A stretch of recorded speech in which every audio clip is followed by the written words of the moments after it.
गांव का वो कोना जहां कच्चे मकानों की कतारें थीं और धूल भरी गलियों में मासूमियत खेलती थी, वहीं रहता था एक लड़का, अमन। उसकी उम्र सिर्फ 10 साल थी, लेकिन उसकी आंखों में वो चमक थी जो हर रोज सूरज के साथ और तेज हो जाती थी। पिता एक छोटे किसान थे जो दिन रात खेतों में मेहनत करते, लेकिन फसल का दाम कभी उनके पसीने का मोल नहीं चुका पाता। अमन की मां बीमार रहती थीं।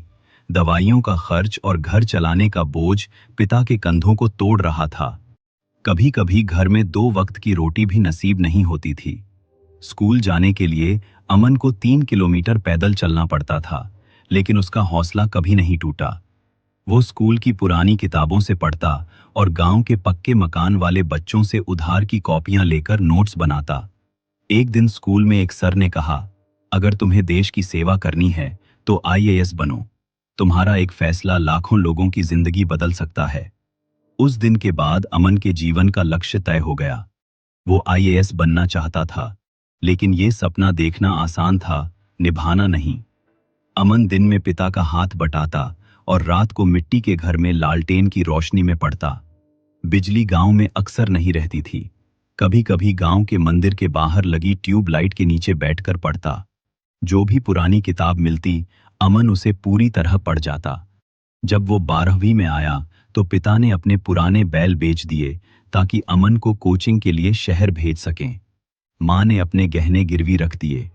अमन को यह एहसास था कि अब उसके पास नाकाम होने का कोई विकल्प नहीं था। शहर पहुंचते ही अमन को समझ आ गया कि यहाँ की रफ्तार अलग है। बड़े बड़े कोचिंग इंस्टीट्यूट, अमीर घरों के बच्चे, महंगे नोट्स, सब कुछ उसके लिए अनजाना था। लेकिन उसने खुद से वादा किया था, मैं गांव लौटूंगा, लेकिन एक अफसर बनकर। वो दिन रात लाइब्रेरी में पढ़ता, दूसरों के फेंके हुए नोट्स उठाकर काम चला लेता। कई बार पेट भरने के लिए दिन में सिर्फ एक समोसा खाता। लेकिन वो रुका नहीं। पहली बार जब उसने यूपीएससी का एग्जाम दिया तो वो प्रीलिम्स में ही रह गया। बहुत रोया उस रात, लेकिन माँ ने फोन पर सिर्फ एक बात कही, हार मत मान बेटा, तेरी माँ की दवा तुझे ही लानी है। अमन ने फिर से पढ़ाई शुरू की, इस बार और ज्यादा लगन से। अगले साल उसने फिर परीक्षा दी। इस बार वो प्रीलिम्स, मींस और इंटरव्यू तीनों पार कर गया। जब रिजल्ट आया और उसका नाम टॉप 50 में था, तो गांव में ढोल बजाए गए। माँ की आंखों में आंसू थे और पिता ने पहली बार उसे गले लगाया। मसूरी में जब ट्रेनिंग के लिए गया तो पहली बार जूते पहनकर मिरर में खुद को देखा और खुद से कहा, अरे ये तो वही अमन है जो कभी भूखा सोया था और आज देश की सेवा करने जा रहा है। आईएएस बनने के बाद उसकी पहली पोस्टिंग उसी जिले में हुई जहां उसका गांव था। अब वो उसी स्कूल में गया जहां कभी फटी किताबों से पढ़ा था। उसने वहां नई लाइब्रेरी खुलवाई, गांव में बिजली और सड़क पहुंचाई और हर बच्चे को फ्री एजुकेशन दिलाने का संकल्प लिया। अमन आज भी कहता है, गरीबी एक हालात है, पहचान नहीं।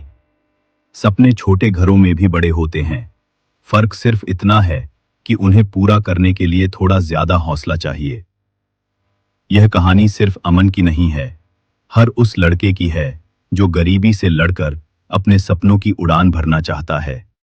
रास्ते मुश्किल होंगे, लेकिन अगर इरादा पक्का हो तो कोई भी मंजिल दूर नहीं।